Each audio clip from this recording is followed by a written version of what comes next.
morning, everyone.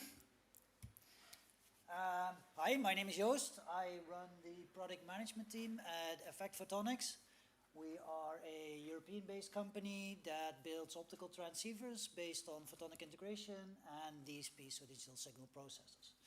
And today I want to talk a little bit about coherent optics and how they can help scale artificial intelligence networks in a sustainable way. So this slide, I think we've seen variations of this slide around the conference over the last few days. Still, I think it's important to have a quick look at it, just to understand the context of the problem we're trying to solve. So basically, in the last 40-ish years, compute has doubled every 2 years, right? So that was Moore's law, but and that was enough to satisfy the requirements that were there in that time. But as you can see, since 2010-ish, since the introduction of AI/ML, that is no longer enough, because you can see here that the doubling is actually every 6.5 or 7.7 months, and for the large language models, it's roughly the same as for the deep learning era, but it's a factor of 2 or 3 higher still in terms of training compute that's needed, as the previous speakers also talked about. So there is already an issue that electronics cannot fully keep up with the demand that's out there, as we've talked about over the last few days. In some sense, you could say, okay, that's fine. We don't really care because we can just parallelize, right? So we talked about the disaggregation in one of the previous talks also, and to a certain extent we can, right? So we can just put more CPUs, put more GPUs, and just keep up with the increase in demand in that way. And I'm sure most of you saw NVIDIA's GTC a couple of weeks back, and that's sort of exactly what they're doing, right? So they're just putting more and more GPUs in one rack, now scaling up to 72 GPUs per rack, connecting everything in the rack with copper, as much as they can. They even said, right, we want to connect as much as possible with copper because just the cheapest and most power efficient solution out there. But at some point, you also have to connect these racks together, and you also have to connect, let's say, blocks of racks together. And for that, you need a couple of levels of switching, and these switches will be optical. As it was already mentioned also by the previous speaker, electronic cables will only get you so far. So once the distance increases, you're going to need to switch to optical to bridge that gap.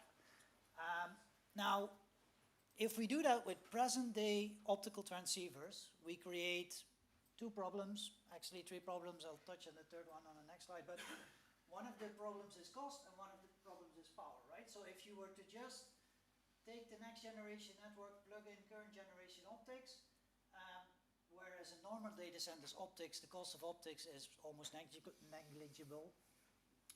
If you go to these clusters that NVIDIA is proposing, this cost will actually be very significant if you compare it to the cost of the rest of the system. So these 2 graphs, both of them actually also came from NVIDIA, who are saying we are creating an optical bottleneck here. Okay, cost, you could say one thing is one thing. If these AI applications are actually so lucrative, we don't really care. So that's not really a fundamental problem. It's more of a business model problem, but still important. A more fundamental problem is the power problem, right? So we've been talking for the last days also about submersion cooling, or how do we get all the heat out of these data centers. And then if optics, who are now really, again, in a traditional hyperscaler data center, are a fraction of the power, in AI clusters, if we do it like this, they're going to be a huge part of the power consumption, and that all has to be cooled away.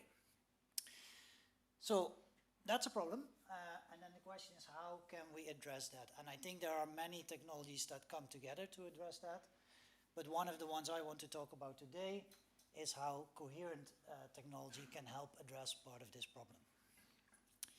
So coherent optical communication has been around for a very long time. Mostly used in core networks, and it's been used there for decades. And as you can see here, it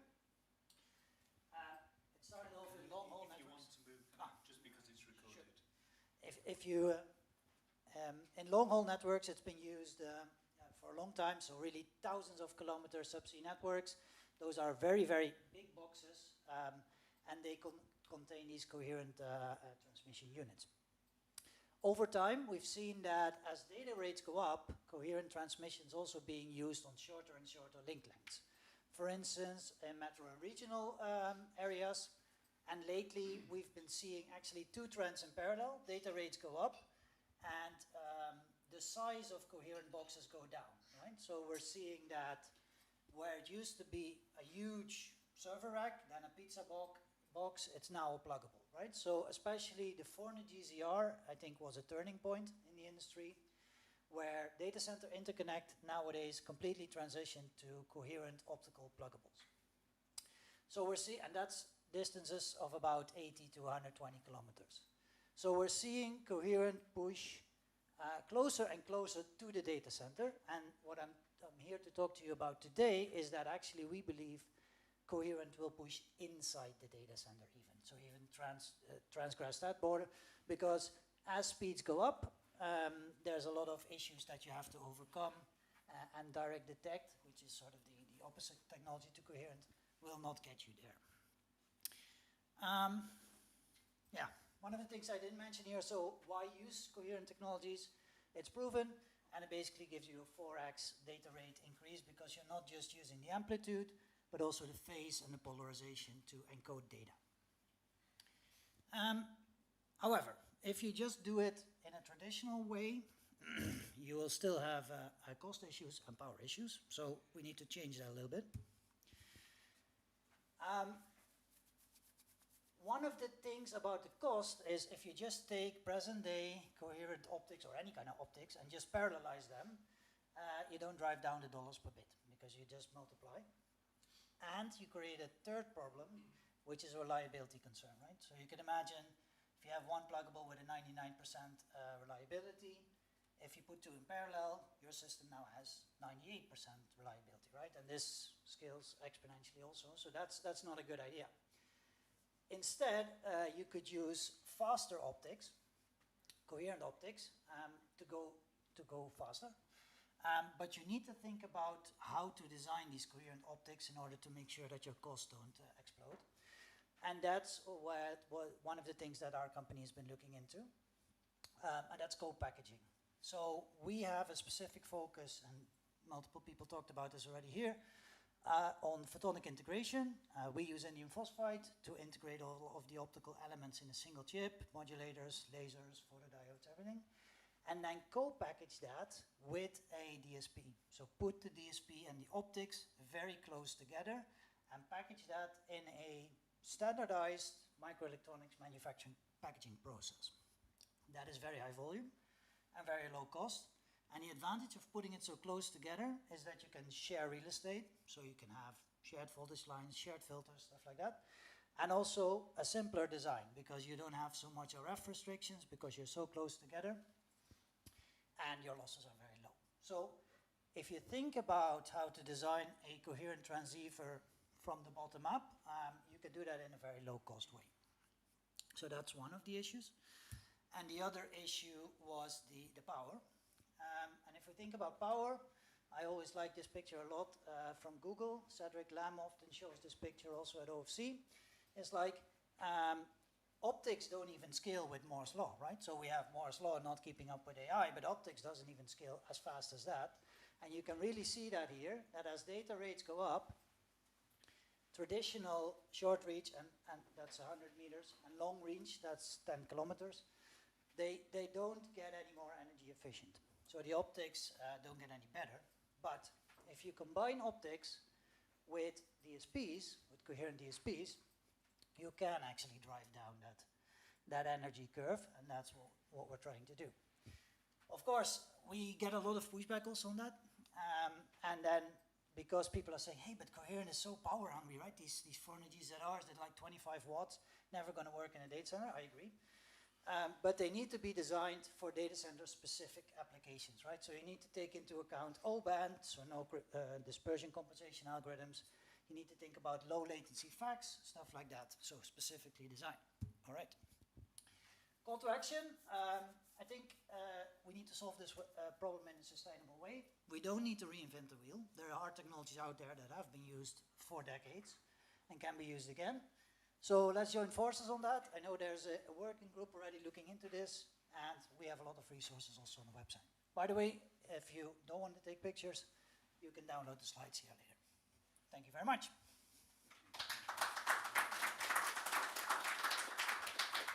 We have a couple of minutes. Anyone have any questions? A nice presentation, Joost. The question, as you know, today in the telecom world, the major issue is interoperability because there are different DSP manufacturers with proprietary. Then how do you see moving to data center? Because DSP will be the key element. Yeah. Yeah, so standardization is going to be key indeed, and I think the OIF and the IEEE, but I think mostly OIF working groups are doing a great job. You saw it in, I think, the success enabler of 400G ZR is the interoperability, and that's, you can use any vendors. I think there's now 16 vendors out there with pluggables, 400G ZR pluggables, and anything we do inside the data centers is going to have the same level of interoperability as well. So standardization from the industry.